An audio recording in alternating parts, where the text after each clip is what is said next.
Hey mi gente, what's up? How you guys doing? Hope everybody's well. Alright, so today's video is going to be my reaction to that Turning Point USA video that came out last week and just seemed to go viral. It first got sent to me by my sister, and then I started receiving it from a bunch of different places. People were sharing it on social media. My girlfriend Carly was like, hey, what do you think about this? Friends are asking me what you think about this. You know, you're Cubano Chris and this is painting Cuba in such a bad light. Like, what's up?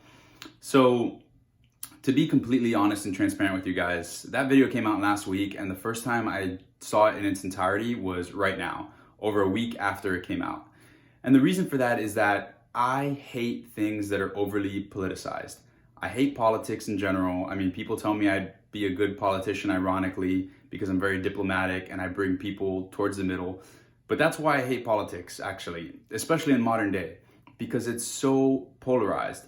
And so when I see a video like this that clearly has a political agenda behind it, it's nice to see a different view. It's a right-wing political agenda to show, hey, these are the perils of socialism and communism.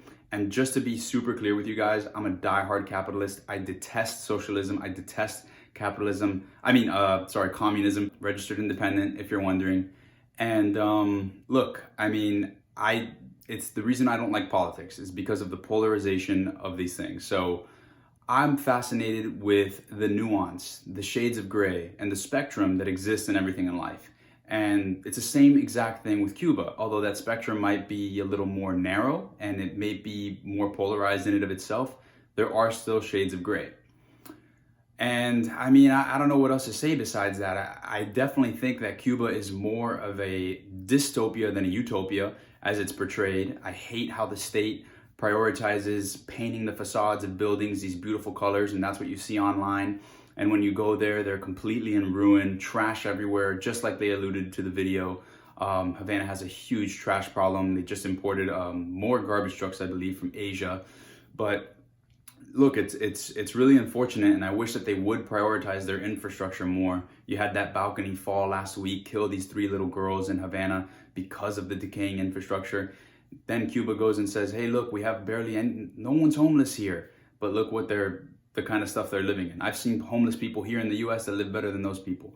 So there's definitely some truth to the video, but I really don't think it's one way or the other. And I'll try to take it step by step. I mean, it's tough to remember each aspect of the video, but the things that stood out to me is like, look, you know what you're getting into when you go to Cuba, in a sense that it's a third world country with the bureaucracy of a first world country. You can't take a drone into Cuba. Cuban customs is horrible and bad as it is, and you're gonna try to take a drone there and then you're gonna make a video about it. Like, what did you think was gonna happen? They're making fun of that dude named Stalin.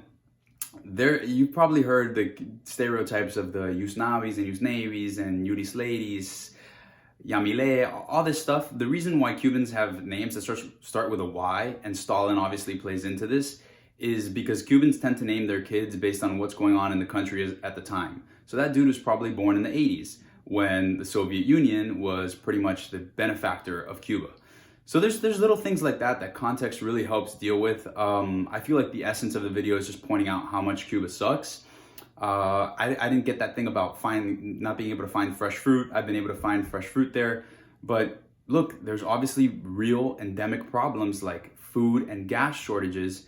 And the reality is this: Cuba has, socialism and communism, yes, like it says in the video, if you're gonna try to keep everyone equal, which is not even the case in Cuba, it's easier to keep everyone equal at zero. Completely agree with that. But then the US also, with the embargo and all these restrictive policies, we exacerbate Cuba's problems. And if anyone's gonna lose there when we're exacerbating their problems, it's gonna be the people. If they're, like I said in this article I wrote recently, no matter how small we make the pie for Cuba, the state will get the lion's share. If they didn't fall after the collapse of the Soviet Union, they're not gonna fall under restrictive policies now. And finally, I'll give credit to the Republicans, the Cuban American community in Miami. We are on the same page. Restricting immigration, which the point of our restrictive policies is to create enough civil unrest that there will be an uprising and hopefully overthrow the regime. Historically, in the past, every time we've come close to that, the US has opened the floodgates, Castro has opened the floodgates, and we have accepted everybody. Now we have the migration protection protocols, otherwise known as the Remain in Mexico policy. We're not giving Cubans the preferential treatment we have historically in the past. The Miami Cuban American community loves this, and we're also really trying to put the hammer down through restrictive policies. I might have been the #1 proponent of this policy in the 70s, but now it's kind of too little too late, like JoJo says. So look, I mean, shades of gray, of course. Because Cuba is a socialist communist country, it is incredibly inefficient. Processes are inefficient. The state companies get to compete unfairly with private businesses, and that's how they stay alive. It's rampant inefficiency. There's a lot of corruption. It's horrible. But all we do is make it worse for the Cuban people through our restrictive policies. So the reason why there's food shortages, gas shortages, is in part our fault.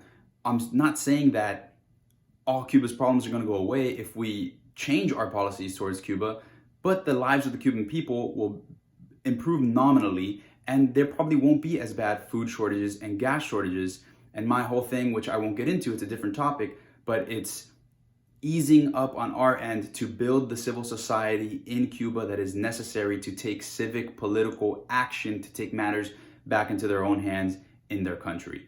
Right now, as this video says, it portrays the people as very, very downtrodden and apathetic. I agree with the apathy, although there's been a couple of things lately, like the rise of the clandestinos movement, that have challenged the political apathy I've seen since I've traveled to Cuba. But for the most part, it's apathy. There's not going to be an uprising.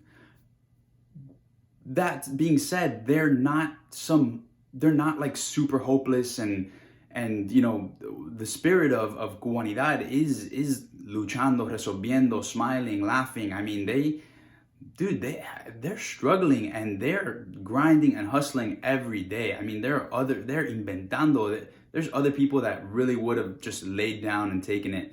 But I don't think that I agree that socialism and communism erode the human spirit, but I don't think that the human spirit has been crushed in Cuba, as evidenced by the Cuban people, especially the independent artist community, things like that. So again, look, shades of gray, shades of gray, shades of gray, nuance, balanced policy, and observation that doesn't have a political agenda behind it. That's what I'm a fan of. And so that's probably why I gravitate towards news more. And yes, I do give my opinions because I have my thoughts on how to create positive change, but I don't think it's effective one way or the other to say, hey, look, this is the greatest place in the world thanks to this policy, or this is the worst place in the world thanks to these policies. It's just not helping anyone. It's getting people on your side. It's fanfare. It's for clout. But it's not really helping the people of Cuba, or to create a free and democratic Cuba, which I also want, along with a lot of other Cuban Americans. So let's observe objectively, let's explore the nuances, and let's put forward rational thinking that can bring about our intended desires. And that's pretty much all I have to say about the video, mi gente. Thank you guys so much for watching. Besitos, te quiero.